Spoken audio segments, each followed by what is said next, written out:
বন্ধুরা আমরা এখন রক্সোলে পৌঁছে গেছি। যে রক্সোলের জায়গাটা আপনাদেরকে বলছিলাম সেই জায়গাতে আমরা পৌঁছে গেছি।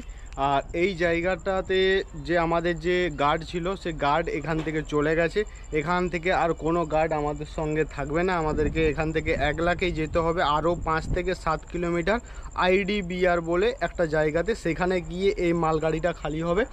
আর এই যে পশ্চিম পাশে আপনারা হয়তো দেখতে পাবেন না অন্ধকারে, কিন্তু এখান থেকে 1 কিলোমিটার আগে গেলেই আমরা নেপাল বর্ডার পেয়ে যাব এই সাইডে। আর এই সাইড থেকে আমরা 5 থেকে 7 কিলোমিটার আগে গেলেই IDBR বলে যে জায়গাটা, ওইটাই হচ্ছে নেপাল বর্ডার। ওখানে গিয়ে এই মালটা খালি হবে।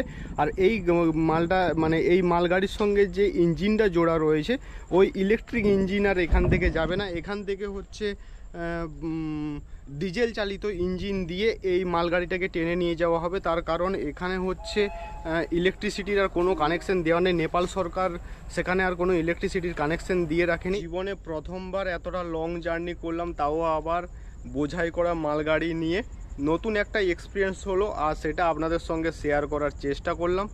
এখন বাজে রাত্রি 2টো, আর এখনও যেটা মনে হচ্ছে যে এখনও ইঞ্জিন চেঞ্জ হওয়ার পর সেখানে আরও 5-7 কিলোমিটার ধীরে ধীরে পৌঁছানো, প্রায় ভোর হয়ে যাবে।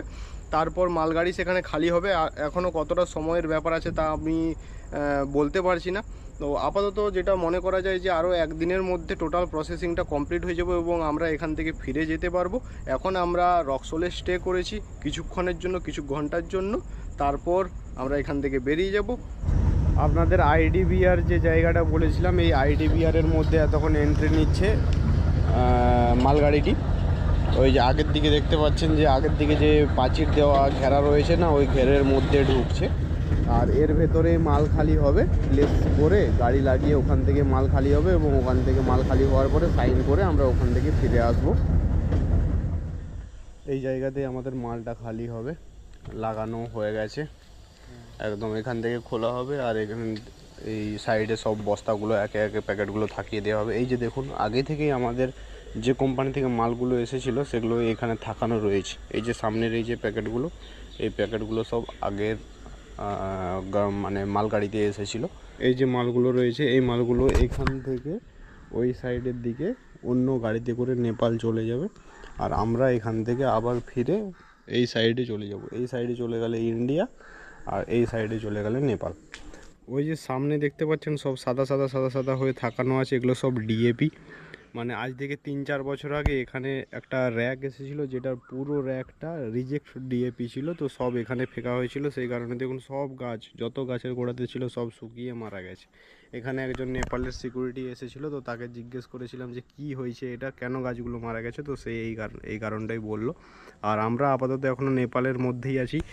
এই যে সামনে দেখতে পাচ্ছেন যত কন্টেনার, ওই র্যাকের সেই সাইডের দিকে যত কন্টেনার রয়েছে সব নেপাল সাইডিংয়ের কন্টেনারের রোড হয়ে সব মাল ওই সাইডের দিকে চলে যাবে। আর সিকিউরিটি যে স্যার এসেছিলো সিকিউরিটি, তো ওই স্যার আমাদেরকে বললেন যে ব্যাগপত্র যা কিছু আছে সব কিছু নিয়ে অফিসের কাছে এসো, সেখানে বসো। 9:30-10টার দিকে অফিসে স্যার আসবে, তাদেরকে কাগজপত্র দেখিয়ে কি হবে না হবে তারাই সব কিছু বলে দেবে। তারপর আপনারা আপনাদের মতো সিদ্ধান্ত নেবেন। বন্ধুরা আজকে তো যেতে পারিনি, আজকে অনেক দেরি হয়ে গেছে, আজকে ট্রেন পাবো না, সেই কারণে যাইনি। আজকে এখান থেকেই একটা রিকোয়েস্ট করার পরে একটা গেস্ট রুম পেয়েছি। এই গেস্ট রুমে মানে নাম হচ্ছে প্যালেস্টাইন ভ্যালি। তো এই প্যালেস্টাইন ভ্যালিতে আমাদেরকে এখানে একটা থাকার জন্য মোটামুটি রুম দেওয়া হয়েছে। বেড কিছু নেই, নিচেতেই শুইতে হবে, কিন্তু ফ্যানের ব্যবস্থা রয়েছে। রাত্রিটা মোটামুটি মশার কামড়টা খেতে হবে না, সেটা থেকে রক্ষা হয়ে গেছে। মাথা গোঁজার মতো ঠাঁইটা পেয়েছি।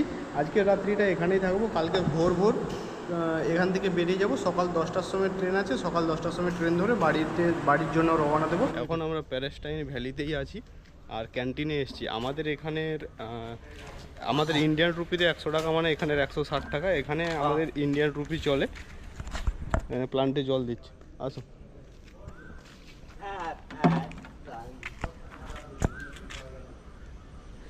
रोटी के लिए बोलने आए हैं, रोटी। हाँ, और भी कुछ फूल का पेड़ लगाओगे ना तब अच्छा लगेगा। पानी नहीं है ना, बारिश। हाँ। আমরা এখানে ক্যান্টিনে এসেছি দুপুরবেলায়। এখানে মাংস ভাত খেয়েছিলাম। এখানে 180 টাকা, নেপাল রুপিতে 180 টাকা, আর হচ্ছে ইন্ডিয়ান রুপিতে 110 টাকা। হ্যাঁ, आप लौटेंगे कब बजे? अब 7 बजे साढ़े 7 सामने बजे पैदल में घूमने के सामने कोई मार्केट नहीं? यहाँ इधर मार्केट में इधर चौक है। चौक है? हाँ, चौक चौक में है। घूम के चौक चले में घूम जाएंगे। लीजिए, कहाँ जाएंगे उधर नहीं, 4-5 नहीं। किलोमीटर। ज़्यादा दूर नहीं जाएंगे। अनजान आदमी है, अनजान आदमी है, फिर लौटने के लिए लौटने के लिए टेम्पू नहीं मिला था आपको, जो था नहीं ये कहाँ से स्प्राइट एक एक करके दे दीजिए। स्प्राइट इधर गर्मी में ना स्प्राइट थोड़ा सा खाएंगे तो शरीर अच्छा लगेगा, हजम बहुत अच्छा होता है। তো বন্ধুরা আমি আর কাকা আমরা দুজনে মিলে এতক্ষণ একটু নেপালের মার্কেটে ঘুরতে বেরিয়েছি। তো এখানে তো মেন মার্কেট নেই, মেন মার্কেট অনেক দূরে। এখানে লোকাল মার্কেট, এখানে সবজি বাজার টাজার পাওয়া যাচ্ছে না। সবজি বাজার রয়েছে, ফলের মার্কেট, আরও নানান ধরনের সব কিছু এখানে পাওয়া যায়। তো এখানে একটু ঘুরতে বেরিয়েছি, কোথায় কি পাওয়া যায় না পাওয়া যায় একটু দেখতে বেরিয়েছি। তো চলুন। इसको ये आंटी इसको क्या बोलते हैं? 50 रुपये। हाँ 50 रुपये 50 ग्राम सूखी। सूखी? मछली की। अच्छा, मछली का सूखी। ये समुद्र का मछली है ना? अच्छा अच्छा, सूखी बोलते हैं। ইন্ডিয়া নেপাল বর্ডার সাইডের মার্কেট থেকে শুরু করে ক্যান্টিনের রান্নার টেস্ট পর্যন্ত কোনো কিছুতে কোনো রকম পরিবর্তন ছিল না। সম্পূর্ণ আমাদের ভারতবর্ষের ট্রেডিশনাল লাইফস্টাইলের মতনই সব কিছু ছিল। এমনকি আমাদেরকে ইন্ডিয়ান রুপিকে নেপাল রুপিতে পরিবর্তনও করতে হয়নি। এখানে ইন্ডিয়ান রুপি অ্যাভেলেবেলভাবে চলছিল।